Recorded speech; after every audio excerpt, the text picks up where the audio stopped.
Aam Aadmi Party convener Arvind Kejriwal, who got a thumping mandate in Delhi Assembly elections on Tuesday, still to be sworn in as the Chief Minister of Delhi on 14th February, has already hit the ground running.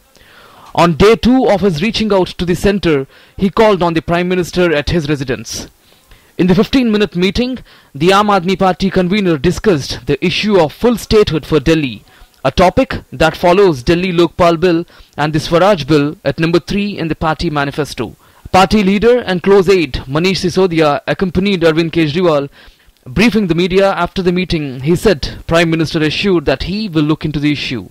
हमने उनसे request किया कि ये दोनों पूर्ण बहुमत वाली सरकारों को मिलकर अब दिल्ली की एक बहुत बड़ा इशू जो पूर्ण राज्य का मुद्दा है वो सॉल्व करना चाहिए और दिल्ली के लोगों को एक पूर्ण राज्य का दर्जा देकर उनको पूरी सुविधाएं मिल सकें ऐसी व्यवस्था हमको मिलकर बनानी चाहिए. The Chief Minister designate also invited the Prime Minister to his oath-taking ceremony, which is taking place on 14th February at Ramlila grounds.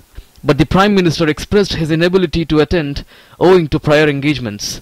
आने के बारे में उन्होंने अपनी असमर्थता जताई है. उन्होंने कहा कि मैं पिछले 1.5-2 महीने से पूर्व निर्धारित कार्यक्रमों के चलते दिल्ली से बाहर रहूंगा और इसलिए मुझे खुशी होती लेकिन मैं शामिल नहीं हो पाऊंगा.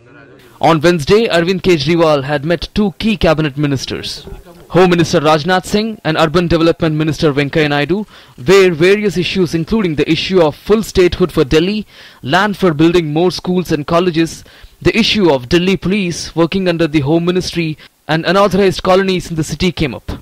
These meetings assume significance since Delhi does not have a full statehood and is reliant on assistance from the centre on various fronts. Kejriwal's meetings over the past 2 days have made it clear that unlike its stance in its earlier 49-day tenure, Aam Aadmi Party has opted for the path of cooperation rather than confrontation with the centre. Sudhakar Das's report for DD News, New Delhi.